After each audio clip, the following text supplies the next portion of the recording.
Before I tell you how a single sentence at a dinner table nearly destroyed everything I had built, picture this. You are sitting across from your wife's family, passing bread, making small talk, and the room is warm the way Sunday evenings are supposed to be warm. Then your wife's younger brother's girlfriend stands up, points at you across the table, and tells everyone you got her pregnant. Not a whisper, not a private accusation, a declaration.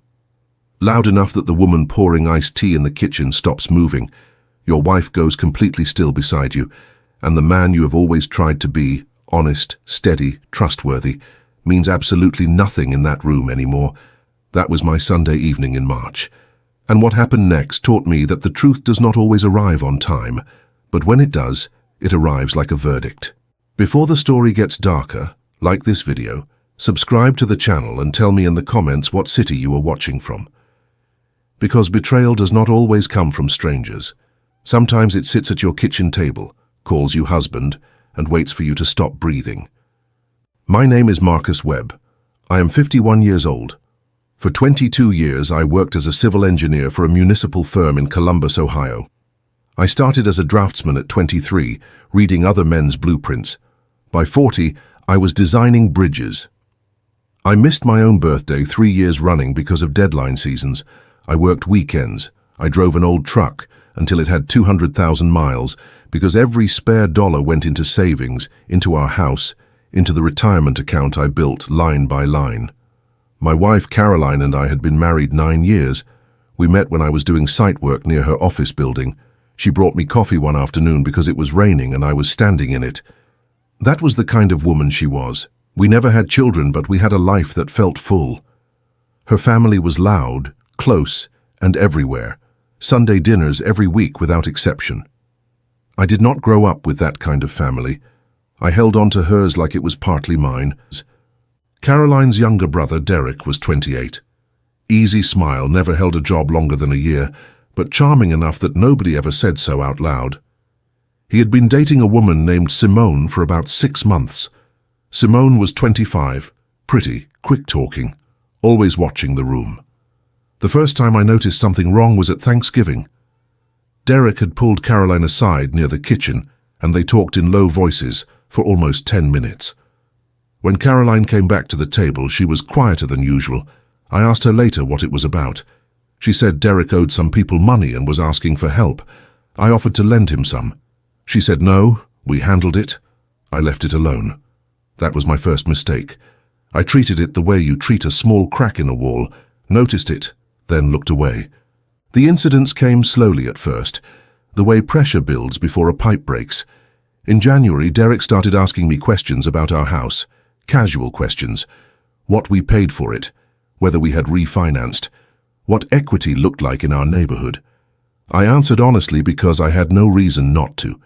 In February, Simone asked Caroline if we had a will, said it was because she had been thinking about getting serious with Derek and wanted to understand how families handled things. Caroline told me that night and laughed it off. I did not laugh. In early March, Derek showed up at our house while Caroline was at work, said he was in the neighborhood. We had coffee. He asked whether my name was the only one on our investment accounts, or if Caroline was listed too. I told him both. He nodded like he was filing that away. That evening, I mentioned it to Caroline. She looked troubled for just a moment, then said Derek was probably just nervous about money because Simone was pregnant. That was the first I heard of the pregnancy, and something in my stomach tightened. 2 weeks later, at the Sunday dinner, Simone stood up. What followed was precise and rehearsed. She said the baby was mine. She said it had happened last autumn when Caroline and Derek had gone to visit their parents in Cincinnati for a long weekend, and I had stayed home for work. She said I had called her over, said I had been pursuing her for months. She cried on cue. Derek sat beside her with his jaw set, playing the wounded brother. The room collapsed around me, but it was what happened 40 minutes later, sitting alone in my car in a gas station parking lot, that changed everything. My phone buzzed. A notification from my bank. A joint savings inquiry had been submitted online. Someone had attempted to access account transfer options using Caroline's login credentials from Derek's home address IP. I looked at that notification for a long time. This was never about Simone's pregnancy. This was a setup designed to remove me from the marriage and possibly from legal standing on our accounts. Simone was not accusing me out of desperation. She was the opening move. I did not go back inside. I did not call Caroline. I drove to a copy shop, printed every bank notification I had received in the last 60 days, and photographed the account inquiry alert. Then I called an attorney I had worked with years ago on a property dispute, Howard Greer. He answered on the third ring. I told him everything in 12 minutes. He said, "Do not move any money. Do not contact Derek or Simone, and come to his office in the morning." That night I stayed in a hotel. Not because Caroline asked me to leave, but because I needed to think without noise. I went through my calendar records for last autumn. The weekend in question, I had been on a job site in Dayton for 4 consecutive days. I had site logs, time-stamped photographs, a hotel receipt, and a supervisor who had been with me. I emailed Howard everything before midnight. Then I opened my location history. Every hour of that weekend, documented. I built the folder carefully, quietly, and went to sleep knowing exactly what I was holding. Howard moved quickly. Within 10 days, he had filed a defamation notice against Simone, flagged the unauthorized account inquiry to our bank's fraud department, and requested Simone's prenatal medical records through proper legal channels. What came back stopped everything. Simone's blood type was a negative. The fetus carried a blood marker completely inconsistent with my blood type, which is O positive, but entirely consistent with Derek's, which Howard had obtained through a prior medical document filed during a workers' comp claim. The baby was Derek's. Simone had accused me of fathering a child that was biologically her own boyfriend's. When Howard presented this in a formal meeting with their attorney, Derek's confidence left his face like air leaving a balloon. His lawyer went quiet. Simone stared at the table. Howard set down the folder and said simply, "The account fraud attempt, the false paternity claim, and the documented timeline of manipulation give us considerable ground. I suggest your clients think carefully about next steps." I looked at Derek. He could not hold my eyes. I said one thing. "You used her pregnancy as a weapon. That is the lowest thing I have ever seen." The bank fraud investigation resulted in Derek being formally charged with attempted financial fraud. The defamation case against Simone was settled out of court. She signed a full written retraction and issued an apology to Caroline's family in writing. Derek's attorney negotiated a plea on the fraud charge that included restitution and probation. He lost his apartment, his relationship, and every shred of standing in that family. Caroline's parents called me. Her father, a man of few words who had looked at me with open hostility for 2 weeks, said, "Marcus, I owe you more than a phone call." I told him I appreciated it.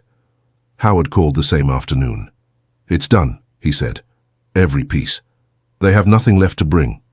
The only person who stood beside me through all of it without hesitation was my work colleague and oldest friend, Raymond, who drove to Columbus the night of the accusation and sat with me in that hotel room until 3 in the morning saying nothing except, "I know who you are.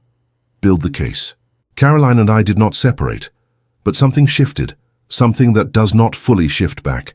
She had believed me within 48 hours, before the evidence came. And she said so. I believed her. But for a short window she had gone quiet in a way that I felt, and I think she knew I felt it. We do not talk about it often. Some evenings I sit on our back porch and watch the light go out of the yard slowly. The neighbors' kids ride bikes down the street. There is a cardinal that comes to the feeder every morning at the same time. Life continued, it always does. But I know now what it feels like to be completely innocent and completely alone at the same time. That knowledge does not leave you. It just finds a quieter place to live inside you. What I learned is this: a lie told loudly in a warm room will always feel more real than a quiet truth standing alone.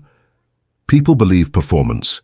They believe tears and pointed fingers because certainty is convincing and innocence often looks like shock. But evidence does not perform. Evidence simply is.